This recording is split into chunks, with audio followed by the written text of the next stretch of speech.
Hi everybody, this is Iris and welcome to the Emerging Artist. We are in episode 5 and today I'm bringing you a very significant, I would say, topic which has challenged me a lot and I still find challenging. So I am sharing with you why comparison is the thief of joy and how you could possibly reframe that. When you're a creative person, you naturally would compare yourself and your work to others much often because the more work you put out, the more exposed you are to other people's work, the more you will compare yourself and the more this process will fuel back. And this is really something that can be very hurtful. It can be very impactful in your life and in your work. And today I want to talk about this topic because just before I was filming and I was recording this episode, I'm so guilty of that. I was scrolling through Instagram as per usual. So when I get in a bit of a creative kind of hiatus, I tend to go on Instagram to just check in and see what everybody else is doing, which is so wrong. It's so bad. I know I'm super guilty of this and I'm telling you this is my pain point. So I kind of get this false idea that people are doing loads of things, and they're doing amazing things. People are filming, they're dancing everywhere, they're playing gigs, they're doing like amazing things. And I just feel like I'm sinking into my seat further and further. So the more stories I see and the more videos and the more kind of celebrations of things that I see from other people, and people who I just follow on Instagram or I don't even know in real life, the more I'm sinking into my seat and I'm feeling not good enough. I have this like very self-deprecating thoughts about what are you doing with your creative life? What are you doing with your life in general? Where is your career going? When are you going to do something that is worth seeing or experiencing? And it's just like a very negative and vicious circle of things and thoughts and kind of emotions that emerge from that. And I don't know if that sounds a bit too familiar to you. I know it's very hard to kind of disrupt that circle, and I'm hoping that with whatever I'm sharing today, we are able together to figure out a way out of this. Or I know it's kind of an ongoing process, so I don't expect for myself to kind of get out of it, like snap out of it, but I'm trying to find the tools to manage this. Because really, comparison is a thief of joy, and it just kills anything positive. You know, it makes you feel so little and so insignificant, which philosophically speaking, we're going to talk about this in another episode. Sometimes it's very helpful to think about that you're kind of nothing and not important. It's very liberating, but in the context of why am I not doing enough work, it's not. So we should be able to manage this and we should be able to reframe it for our own sake.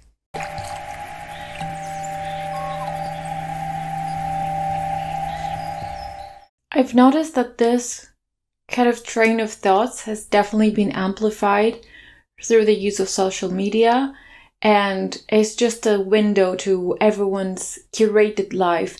And let me stop here for a second and really put an accent on curated, because for many years I thought that this is everyone's life. Maybe you did too.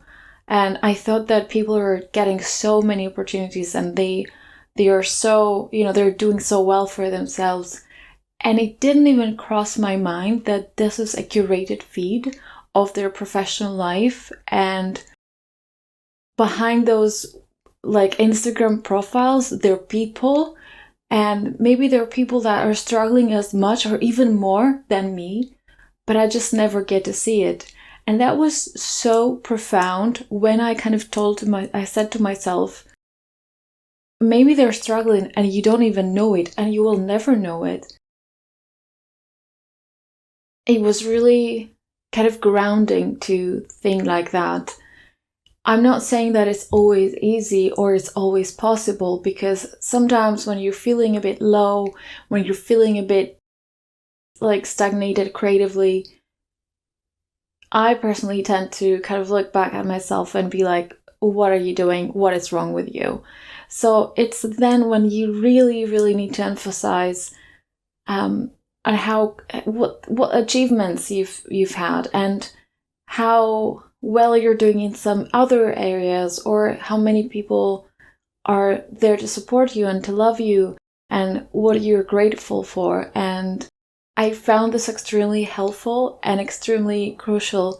When I'm feeling low like this, I just disrupt this very negative way of thinking. I'm just like, I'm out of this. I do not need this right now.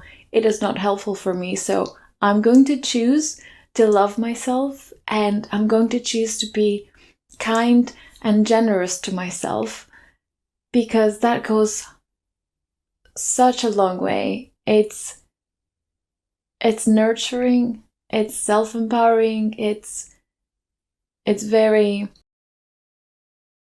grounding. And not only that, comparing myself to others, to this kind of curated or false idea that I have of others through social media, it's making me lose focus. It's 100% made me often lose my focus and lose my kind of vision as an artist. So to me, it's really challenging, and it's also really important to look back, to find my center again, and to kind of tune into my creative vision. It's so difficult to tune in and kind of cut everything else out in a nice and positive way.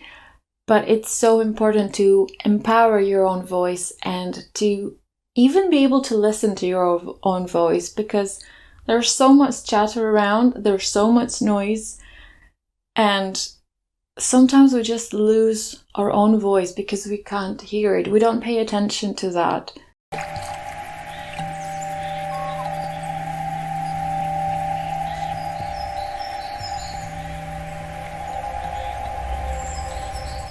Sometimes you just get caught up in the, oh, I need to put more content out, I need to create more, I need people to see that I'm being productive. It's another very, very capitalistic kind of idea, and it does not fit with creativity. So I'm trying to understand that, and I'm trying to manage that for myself, that producing and be able to show more all the time does not fit my artistic vision, really. I also found myself being extremely jealous and very bitter sometimes. And I really hated myself for that. I didn't want to feel jealous for other people, and I didn't, it was such a bad taste in my mouth that I would be thinking, why did she get that? Or, that part or whatever, and I didn't. Why did I not perform there? Why did I? And at the end of the day, I realized that I wasn't jealous of the person, I was jealous of the situation, because I love performing, I love creating, I love putting on work, and I was jealous of that, the circumstances that these pieces were performed in. So, but obviously, because there was a face and a person behind that role that I didn't get, and the industry is doing such a great job in making us compete with each other and making us like kind of amplifying that jealousy. I was just really bitter and really jealous of people, and I just didn't. I couldn't see myself continuing this way. I did not like it. So now I still, maybe sometimes I feel like an opportunity missed, if I see something that I think I would really enjoy it. Also, like small pause here, I think I would enjoy. You don't know for sure. When you see a performance, when you see a piece up on the internet, you don't know what's going on behind the scenes, and you don't know the kind of process that these people have been through. So it's another kind of false sense of, oh, this looks amazing, I wish I was part of it. Back to my original thought. Nowadays, if I see something like that, I'm trying to say to myself, there'll be something for you. It'll be the next one. And good for them. You know, I try to celebrate people that are able to work in the industry and they're able to make work and to be employed in this by this industry, because it's incredibly hard. And I know every single person who's in it has sacrificed something. That is for sure. And with that, I empathize, that I understand. And I'm trying to kind of focus my energy into being empathetic for them. And especially my friends, I am telling them, I'm so proud of you, because I know what it takes to get there, and I know the effort you've put into this and the work you've put into this. And I want to make a small shout out to my friend Jess, who is an incredible artist. She is incredible. And she's just this gorgeous woman with such a kind soul. And she's worked so hard. She's still working like really hard to get the things that she gets.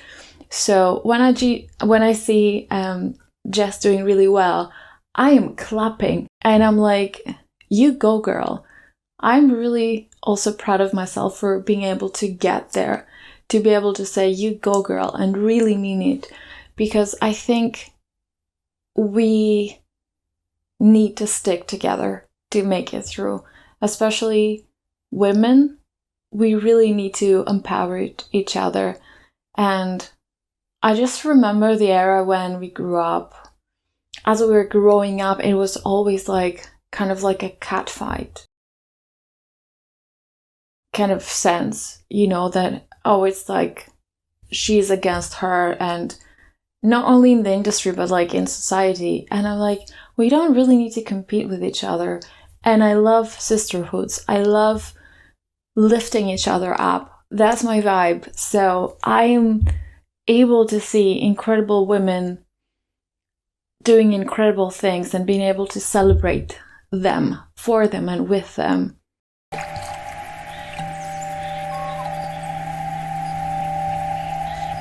I also take a lot of inspiration from them and from all of you, my friends, who are doing really great things.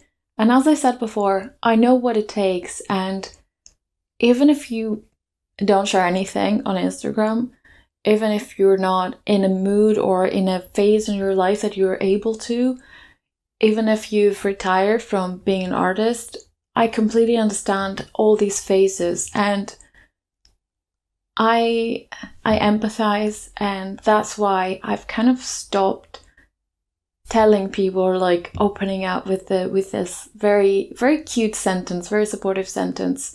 But sometimes I know if the background is not right, it's not very helpful. It's kind of hurtful instead, accidentally, you know. So instead of going up to someone that I've kind of been watching on Instagram, or I kind of know, I don't ask. I don't tell them, oh my god, this thing looked amazing and it looks like you're doing so well. Now, I completely understand where the statement comes from, and I completely get that this is a way of encouraging people. But I also understand that to some people, it might be triggering, especially if they're not feeling 100% and if they have a little bit of an identity crisis. So I just tend to go up to them and be like, how are you feeling lately? Have you, and kind of ease into the conversation. And maybe I share like what I'm working on. And I try to comfort people when they say like, I'm not really working on anything at the moment. You know, rest is important, as we said in the previous episodes. Reflection is important. And also, when you're an artist, you always an artist. It doesn't matter if you put work out. It doesn't matter what phase in your life you're in. You will always have this hat on, and you'll always have this ability and empathy to capture emotions and to capture people's experiences beautifully. So to me, it doesn't really matter how much you're putting out.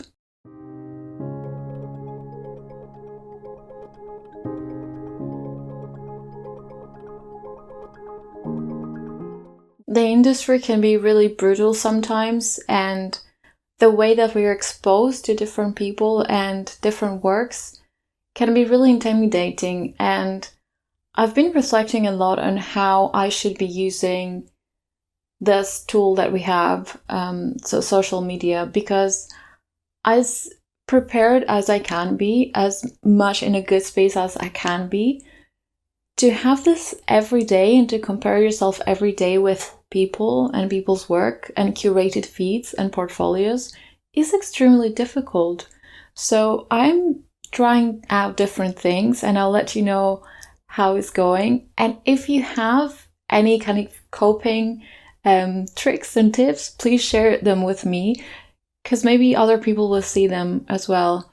So I'm trying to contain how much I'm interacting and how much I'm scrolling and seeing.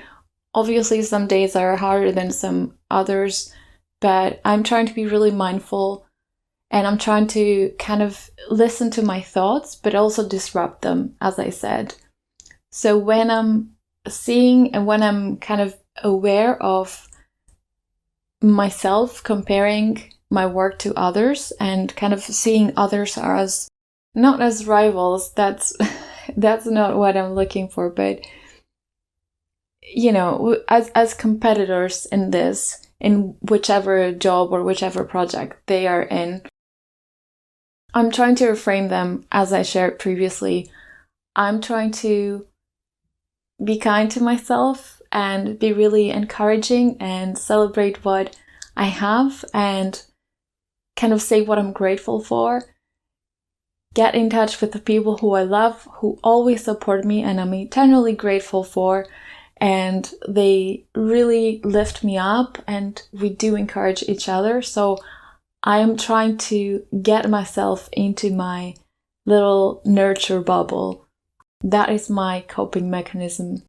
I want to also share that I have immense gratitude for all of you watching and listening to this podcast, and we are doing this together.